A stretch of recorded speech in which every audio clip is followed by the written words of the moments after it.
आप सभी को राधे राधे। कार्तिक मास के शुक्ल पक्ष में आने वाली एकादशी को देवउठनी एकादशी कहते हैं। आज हम देवउठनी एकादशी की पौराणिक कथा का श्रवण करते हैं।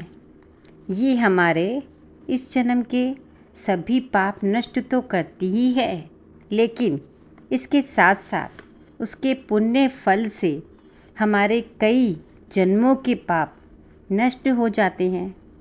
इसी एकादशी के दिन भगवान श्री हरि अपनी 4 मास की निद्रा से बाहर आते हैं और इसी दिन सभी मांगलिक कार्य भी आरंभ होते हैं।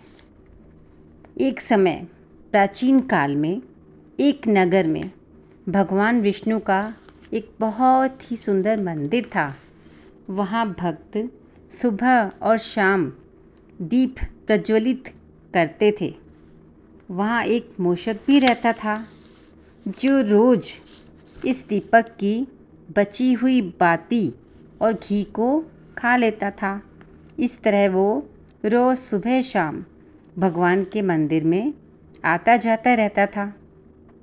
एक दिन उसे आसपास से कहीं भी भोजन नहीं मिला, इसलिए अत्यधिक भूख के कारण वो बहुत परेशान हो गया और मंदिर आ गया। उस समय सभी दीपक प्रज्वलित करके प्रार्थना कर रहे थे।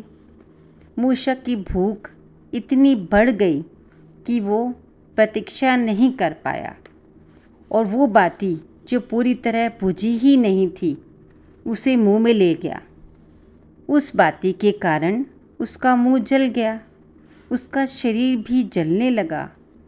इस जलन के कारण वह उछल कूद करने लगा और इधर उधर भागने लगा।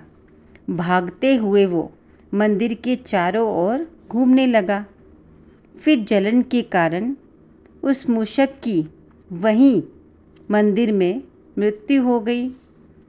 तब भगवान श्री हरि इतने दयालु हैं कि उन्होंने सोचा कार्तिक मास में मेरे मंदिर में इसकी मृत्यु हुई और वो भी परिक्रमा करते समय उसने प्राण त्यागे। फिर श्री हरि ने उस मूषक के मुंह में जलती बाती को लेकर कूदने को अपनी आरती और नृत्य के समान माना और उस मूषक को मोक्ष प्रदान किया।